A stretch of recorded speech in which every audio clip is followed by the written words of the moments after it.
Hello, welcome back to my world of stuff. My name is Paul Mount.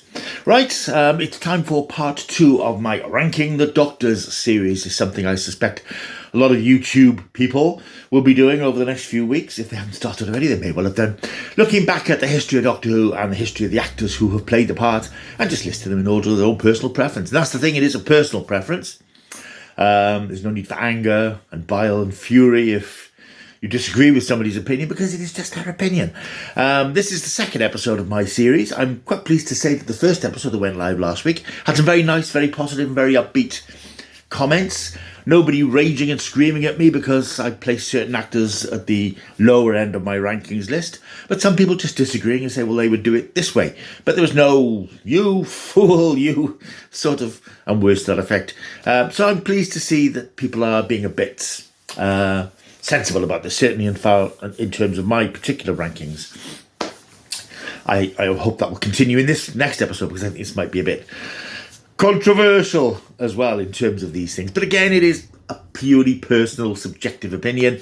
I can't emphasise that enough. So, you know, there's 14 actors who have played the Doctor, including the upcoming, 13, 12, 13, I don't know, I get confused.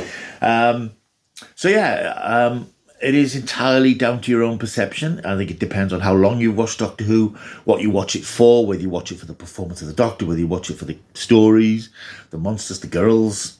There's all sorts of reasons why people watch Doctor Who, but ultimately because we enjoy it and it's bloody good. So anyway, just a reminder, this particular ranking of mine isn't based just on I like Tom Baker, I like David Tennant. It's about the era as a whole, which involves the Doctor and his companions and the stories and the direction of the show and the creative input, which I think is an important part of any creative endeavour, how well you think something's been written or thought out or put together. And I think that's important to balance against I like Tom Baker, I like David Tennant. So that's what I have done. So this probably accounts for why some well-regarded actors have come quite low in my list, because I just don't think that their eras worked in the way they could have done and should have done for actors of their calibre. And as I said in my first episode, I think all the actors really have been good performers, cast at the wrong time, didn't have certain strengths, but I think that they all brought something to the character that's obviously added to the mythos. And as a quick reminder for those of you who didn't see the first episode, which is of course there, my rankings so far are in last place, unfortunately, Mr. Colin Baker. 12th place, Mr. Peter Capaldi. 11th place is Sylvester McCoy. I got the list here, I got SM, and I thought, SM, who's that? Sylvester McCoy. And number 10 is Matt Smith. This purely reflects my dissatisfaction with the Stephen Moffat era of Doctor Who. Matt Smith and Peter Capaldi, two fantastic actors, generally poorly served by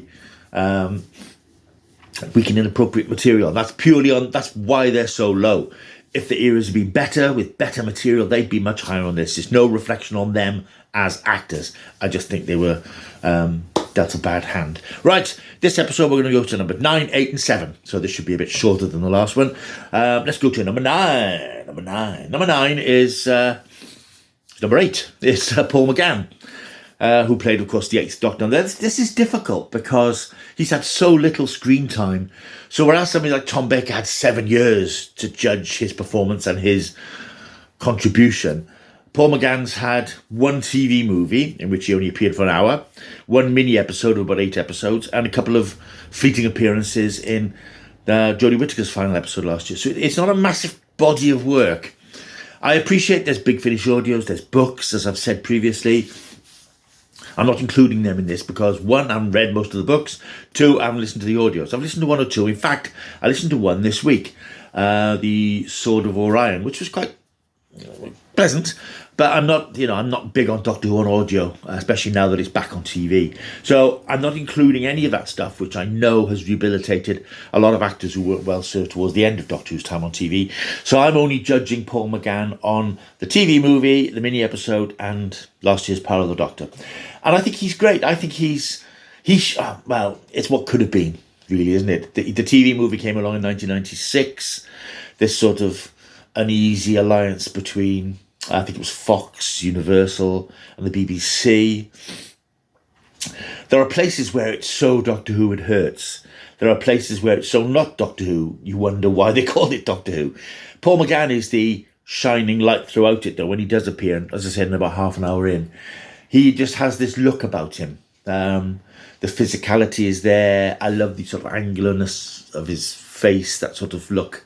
And he is that romantic sort of Byronic hero, the way he dresses in this sort of dark green frock coat, that sort of classic Doctor Who costume that he ends up wearing. And I remember watching the movie when it came out and thinking, oh, it's a curate's egg. Some of it's good, some of it ain't so good. But at the end of it, you sort of felt that, yeah, this guy's going to be a really good Doctor if he gets the chance. But unfortunately, he never did.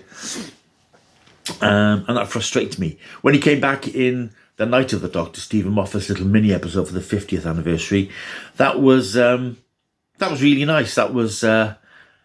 He swaggered onto the screen as if he never stopped playing the Doctor. And it did make you want to see more of him. Now, I know a lot of Doctor Who fans, since Doctor Who've come back, have been screaming for a mini-series with Paul McGann or a Time War mini-series. And I've always said these things will never happen. But now the world of Doctor Who is blown wide open with the return of Russell T Davies and this promise of new spin-offs and things. I don't know. It could well happen. And I know Paul McGann fairly recently, just this week, has said he'd love to have a crack at doing it on TV again. And I'd love to see it. I would love to see more of him. But I don't know. I don't know how that would happen, if it would happen. It would have to happen fairly soon because he's not getting any younger. But he still looks the part. So I think that he was a very good Doctor whose time was brutally cut short by the fact that, for various rights reasons, the planned series couldn't go ahead. There were plans to do a series, a sort of Doctor Who reboot. But of course, if that had happened, we wouldn't have had what we've had over the last 18 years. So it's good and bad to everything. So I'm putting Paul McGann at number 9 because I think he was the right Doctor at the wrong time, unfortunately. In 8th place, Mr. Peter Davison, the 5th Doctor, which is a fairly high ranking, I think, personally. He comes sort of somewhere in the middle. Peter Davison was cast in 1981 when Tom Baker would finally relinquish the role after 7 years, and he debuted in 1982. He had a difficult task, of course, because Tom Baker was so firmly entrenched into the minds and hearts of viewers as the Doctor. The thought of anybody else playing the part was unthinkable. Certainly for a lot of kids who'd only known Tom Baker. They might have known there were previous Doctors, but they might not have seen their stories. Tom Baker, the big grin and the scarf and the jelly babies and all that stuff, was Doctor Who to them. So any actor who took over the part had a massive task in reinventing the character and keeping the audience. And I think that it's odd looking at Peter Davison now. I can see the strengths that perhaps weren't there at the time. He was totally different from Tom Baker, of course. Tom Baker, who was big and loud and showy and boomy. Peter Davison played it with a sort of fragility and vulnerability, which was quite appealing. Even at the time, you sort of felt that he was a guy who wasn't really in control. He couldn't control what was happening. He couldn't influence it. But actually, he could. He was always on top of things. And I think that was an interesting thing that he brought to it, which I think probably might not even realise at the time. It was only recently reevaluating some of his stories for the new Blu-rays that have come out. You sort of think, yeah, actually, his performance is always good. He plays it with a breathlessness and an insouciance. Oh, that's a word and a half, isn't it? That's quite appealing and quite nice after 7 years of Tom Baker bombastically racing across the screen, dominating everything. Peter Davison's quieter performance, more flustered and slightly more eccentric. Don't know if that's quite right, but he was certainly less of a dominant character. And I think that in retrospect, it was a brave thing to do because you risked losing the audience that had adored Tom Baker.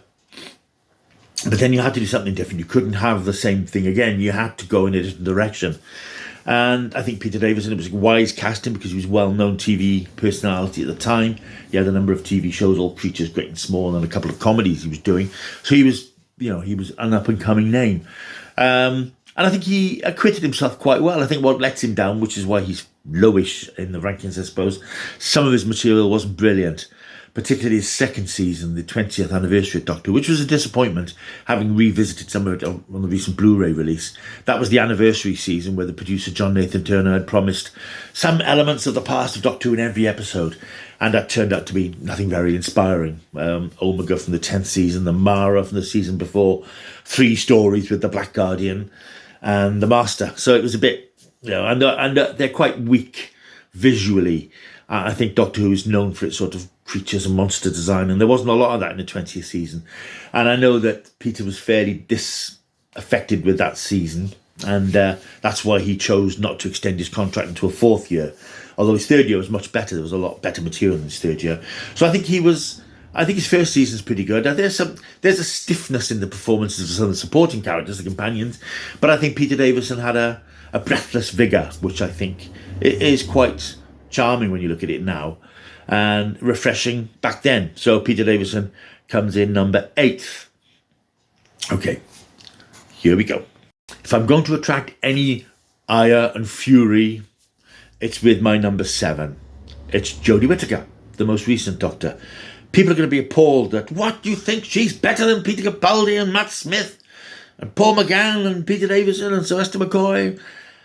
Yeah, because purely on the basis that I think that she had better material. Now, this in itself is controversial because one of the big criticisms of the recently concluded Chris Chibnall era is that the script writing was poor. And yeah, occasionally it was, but not really in the Chris Chibnall episodes. I think the poor episodes were ones written by other writers. And I know that Chris Chibnall was involved in a lot of the episodes. Certainly, I think in his 2nd season, he had a co-scripting credit on every episode. But I think that was a contractual BBC thing. I'm not entirely sure. But I think that, for me, that era was better than Stephen Moffat's era. Now, I know that's heresy. I know people say that Stephen Moffat is one of the greatest TV writers of his generation. And you know that is something that I don't necessarily agree with. I don't disagree with people who think so. That's, again, it's their opinion. But I think he was a 2 or 3 trick pony. Chris Chibnall brought back to the series a sense of adventure and that anything could happen. He wasn't hidebound by 2 or 3 ideas. He wasn't hidebound by a vision of the Doctor as a fairy tale character with everything that entails. He sort of opened things up a little bit and really investigated the idea of the Doctor. Now, again, we've got the whole business of the timeless child, which is a theme throughout the series, which a lot of people are absolutely furious about. He's rewritten canon. He's destroyed canon. William Hartnell was the first Doctor. Whether it's that their fury has blinded them to looking at it properly and examining what the stories are actually saying, because I don't think that those stories were saying that. They were saying that William Hartnell's Doctor is the first Doctor as we know the Doctor, as an independent, free-thinking agent who leaves Gallifrey. And the reason he leaves Gallifrey, and I think a lot of this stuff adds a lot of stuff to the background of the Doctor. The Doctor left Gallifrey because he had these sort of inherent memories of all the lives that he'd lived before as an agent for the division. And eventually he realised that he could do more good by not being a member of the division, even though he couldn't remember being a member of the division. But there was something in his head that made him decide to leave Gallifrey and take up the lifestyle that we've watched ever since. And even the fact that the Doctor isn't a native Gallifreyan and is some life force from beyond, I think it just adds to the mystery of who the Doctor is. So instead of saying, oh, the Doctor was a Time Lord from Gallifrey, got bored and left Gallifrey, yes, that part is true, but there's a bit more that we don't actually know. The Doctor isn't a native of Gallifrey. He is from some other dimension, some other universe. And I think it just adds to the mystery of the Doctor rather than detracts from it. But that's not about Jodie Whittaker so much. That's just trying to address certain contentious issues in the fandom. Jodie Whittaker herself, I think, it's interesting. Her casting came about, of course, because she'd worked with Chris Chibnall before on Broadchurch. He knew that she was and is a good actress. And he cast her because he saw something in her that would be a good Doctor. I think possibly the problem was for Jodie Whittaker, she wasn't incredibly familiar with Doctor Who, and I know a lot of fans, again, have criticised her for not watching every old episode of Doctor Who and really absorbing the character, which I don't think is the requirement of an actor taking on a role. But there we are. But no, I think her performance, very often, you can't argue that it's very David Tennant in places, and I think that she'd worked with David Tennant on Broadchurch. I think she might have watched some clips of David Tennant or a few episodes and liked his manic energy and his fizz, and she brought that to it. So she was constantly fizzing and talking quickly and rushing about. So she is, I suppose, very much a female David Tennant to an extent. But I think she brought more to it than that. I think once the Timeless Child stuff came in, she had a bit more of a vulnerability, somebody who was out of step with herself, whose past wasn't what she thought it was, and that sort of derailed her and disorientated her a little bit. And I think that Jodie reflected that very well. I think that her first season was a brave attempt to reboot Doctor Who and recalibrate it so that new people could come on board, perhaps people who were intrigued by the idea of a female Doctor. So he dispensed with, as Russell T Davies did in 2005, he dispensed with a lot of the continuity and the backstory and the history. At first, knowing he probably wanted to bring it back in, but he wanted to sort of re-establish the idea of the Doctor and her companions travelling in space and time. Unfortunately, that first season isn't particularly good because a lot of the stories are just a bit dull. There's not a lot of jeopardy. They are preachy in places, but I think worthily done. I think Rosa was a great episode. But I think throughout the year, you can't argue with the fact that there was an agenda to make the show more diverse, conceptually and narratively, by dealing with subjects in a sometimes not very subtle way. But I do still think that her first episode, The Woman of Fellsworth, is the best new Doctor story since The Christmas Invasion, David Tennant's first, which was in itself the best new Doctor story since Spearhead from Space in 1970. Woman of Fellsworth is a great episode because it just feels new, the way it's filmed, the new music from Sega Nakanola, which is sort of haunting and eerie. And I think Jodie Whittaker's performance crackles in that episode. The rest of the series suffers a little bit. But her era really kicks into gear in the second season with the brilliant Spyfall, particularly part one. That very clever sort of James Bond pastiche to it. The huge range of the story as a globe-trotting alien conspiracy thing.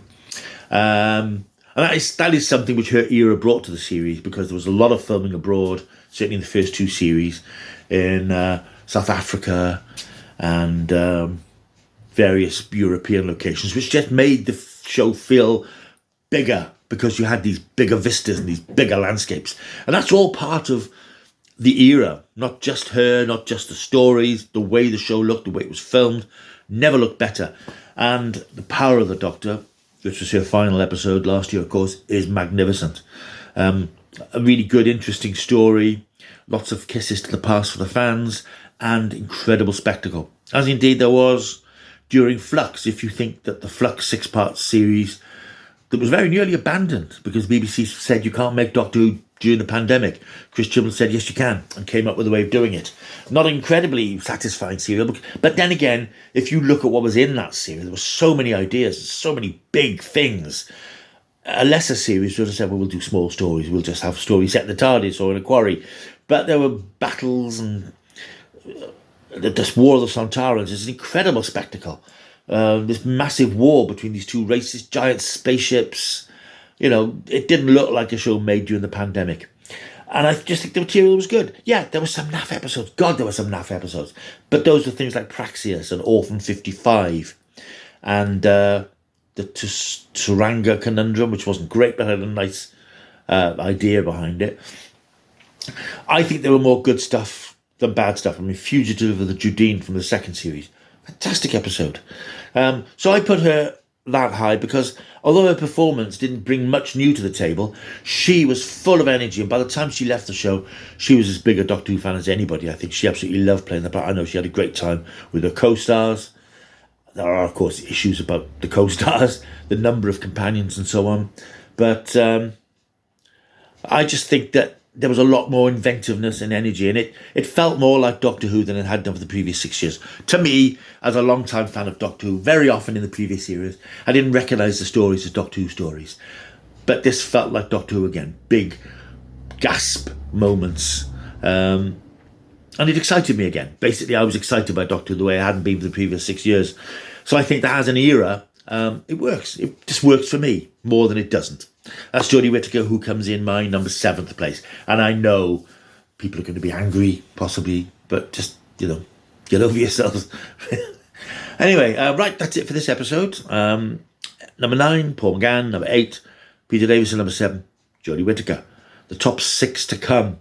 In the next episode, there will be 3 more, and then the top 3 in episode 4. These will probably be up in the next 10 days or so, I'd imagine. So thank you for watching. Thank you for your patience. Thank you for your forbearance. Thank you for restraining your fury if you're full of it.